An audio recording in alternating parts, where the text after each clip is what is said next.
आज हिंदी में रिकॉर्डिंग करते हैं। 2 साल में पहली बार मैं हिंदी में रिकॉर्डिंग कर रहा हूँ। हम आयता के अंदर नेट जीरो CO2 2050 की बात कर रहे हैं, जो एक एनर्जी ट्रांजिशन का पार्ट है। दुनिया भर में हो रही है, भारत में भी हो रही है। तो एनर्जी ट्रांजिशन सिर्फ टेक्नोलॉजी की बात नहीं है। एनर्जी ट्रांजिशन बात है कि विज्ञान को और टेक्नोलॉजी को किस तरह से आप व्यापार की, वाणिज्य की, पर्यावरण की, वित्त की और राजनयिक नेतृत्व की भाषा में बदल सकते हैं, अनुवाद कर सकते हैं।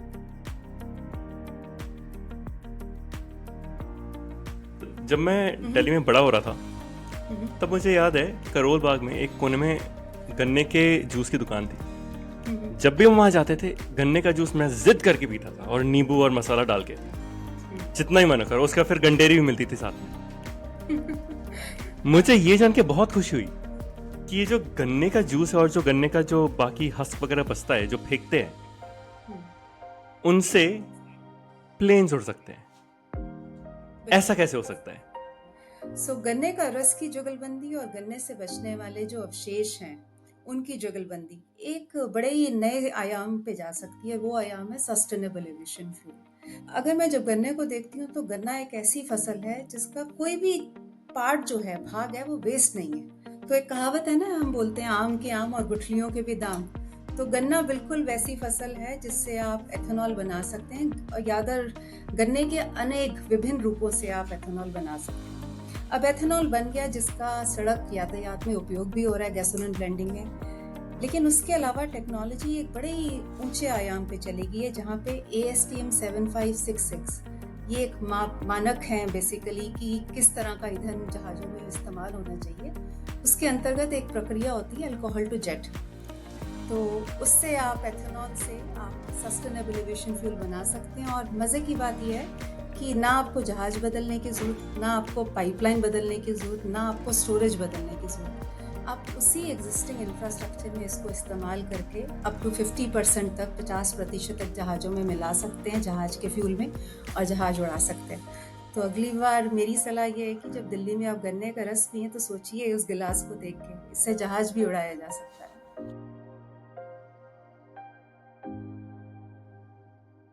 ये मैं आज थोड़ी रिसर्च कर रहा था इस इंटरव्यू के लिए, और मैंने ये जाना कि जो भारत की एयरलाइंस हैं उन्होंने 1000 से ज्यादा हवाई जहाज ऑर्डर किए हुए हैं अभी पिछले 1 साल में, पिछले 12 महीनों में।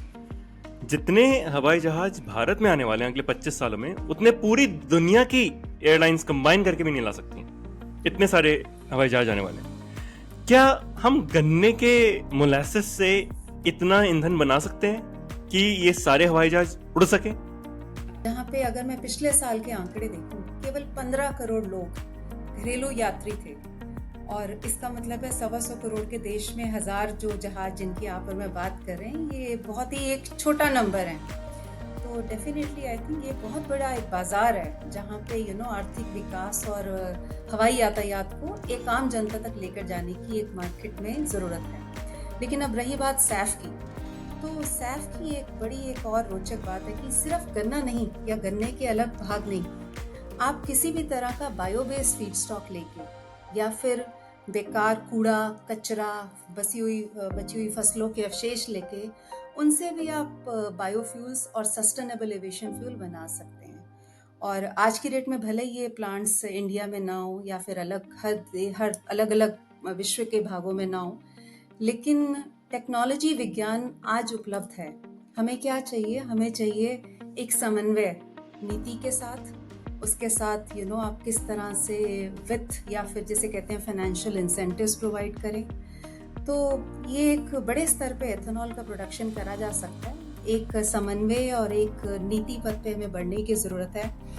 मैंने भारत में देखा है पिछले 5-7 साल में प्राइम मिनिस्टर जीवन योजना, एक अक्सर हम बोलते हैं प्रधानमंत्री जीवन योजना, और अगर मैं उसके बारे में आपको नाम बताऊं तो इसका मतलब है प्रधानमंत्री जैव ईंधन वातावरण अनुकूल फसल अवशेष निर्वाण योजना। इस योजना ने आई थिंक अगर मैं देखूं तो बायोफ्यूल्स के जगत में एक बड़े नए रास्ते खोले हैं। और अगर हम सस्टेनेबल एविएशन फ्यूल को देखते हैं और इसी तरह की योजनाएं सम्मिलित की जाती हैं, बनाई जा सकती हैं, तो मुझे कोई शक नहीं है कि हम सस्टेनेबल फ्यूल ना केवल भारत में देखें, बल्कि भारत दूसरे देशों में भी उस सस्टेनेबल फ्यूल का निर्यात करे।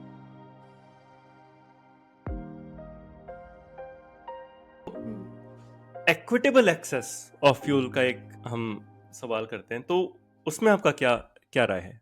अगर आप नेट ज़ीरो टारगेट देखें आज की तारीख में, चाहे वो सड़क परिवहन है, चाहे वो हवाई परिवहन यातायात है, तो सभी का एक लक्ष्य है कि किस तरह से हम अपने कार्बन के उत्सर्जन को और कार्बन की तीव्रता को, जिसको कार्बन इंटेंसिटी बोलते हैं, कम कर सकें। तो हैवी ड्यूटी ट्रक्स की मैं बात करूं या हैवी ड्यूटी व्हीकल्स की मैं बात करूं, उनके पास सिर्फ बायोफ्यूल नहीं, और भी बहुत सारे ऑप्शंस हैं। बायो गैशियस फ्यूल्स हैं, या फिर हाइड्रोजन है, या फिर एलएनजी है। लेकिन मैं अगर हवाई यातायात की बात करूं, और आइटा में हमने एक एनालिसिस भी किया है कि अगर एविएशन सेक्टर से आपको कार्बन उत्सर्जन 2050 तक नेट ज़ीरो का लक्ष्य प्राप्त करना है, तो लगभग 65% का जो उसमें शेयर होगी, भागीदारी होगी, वो सस्टेनेबल एविएशन फ्यूल की होगी। तो हमें ना केवल इस क्षेत्र का एक भागीदार होने की वजह से की तरह से, बल्कि एक नीति के तरफ से भी, नीति के लेंस से अगर मैं देखूं, तो ये देखना चाहिए मेरे फीड स्टॉक की कहाँ पे ज़रूरत है, कौन सा ऐसा क्षेत्र है जहाँ पे कार्बन उत्सर्जन को कम करना मुश्किल है। और हम एक वर्ड यूज़ करते हैं, hard to abate sector. So aviation एक हार्ड टू एबेट सेक्टर है, जहाँ पे सैफ के अलावा कोई और बड़ी चॉइस नहीं है। क्या आपको लगता है कि भारत जैसे देश या इंडोनेशिया, फिलीपींस, ब्राज़ील ऐसे देशों में सैफ का इतना उत्पादन हो सकता है कि ना सिर्फ वो अपने एयरलाइंस के लिए सैफ बना सके, बट वो एक्सपोर्ट भी कर सके? इस सब में हमें 2-3 चीज़ें समझने की ज़रूरत है। पहली चीज़ तो ये कि सैफ का फीड स्टॉक, जो लगभग 60 से 70% सैफ की कॉस्ट में भागीदारी करता है। दूसरा, टेक्नोलॉजी का रोल। आज की डेट में अगर मैं इन टेक्नोलॉजीज़ को देखूं, उनका कैपेक्स देखूं, तो इन टेक्नोलॉजीज़ की जो बहुत पूंजी निवेश जो इन टेक्नोलॉजीज़ में है, वो बहुत ज़्यादा पूंजी निवेश है। तो उस पूंजी निवेश को लेके क्या हम एक तरह का सरकारों के द्वारा या फिर ग्लोबल लेवल के ऊपर, क्या देश एक दूसरे के साथ इन टेक्नोलॉजी कोलैबोरेशन कर सकते हैं, साझा कर सकते हैं? और तीसरा इम्पॉर्टेंट जो रोल यहाँ पे प्ले करता है, वो ये करता है कि क्या सैफ के लिए इतनी बड़ी मार्केट है?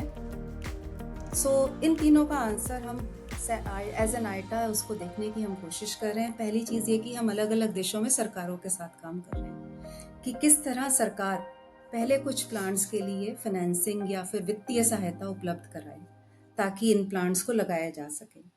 और जब मार्केट और प्राइवेट इन्वेस्टमेंट प्लेयर जिसे बोलते हैं पूंजीवादी, जब देखें कि वाकई में इसमें तो मुनाफा है, तो मैं क्यों ना इसमें अपना पैसा डालूं। तो सरकार की मनी जहां जाती है, प्राइवेट सेक्टर की मनी भी वहां पे फ्लो होती है। और हम सरकारों के साथ इस विषय पे अलग अलग देशों में काम करें, ताकि पॉलिसीज कैसे सपोर्ट करें।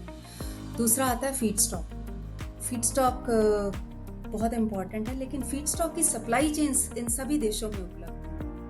तो किस तरह से आपकी जो वित्तीय जो खांचा है, किस तरह से इन सब सप्लाई चेन्स को सुदृढ़ बना सके, हम उस पर काम कर रहे हैं। और तीसरी चीज़, ये ज़रूरी नहीं कि जहाँ पे आप सैफ बनाएं वहाँ पे उसकी मार्केट भी हो।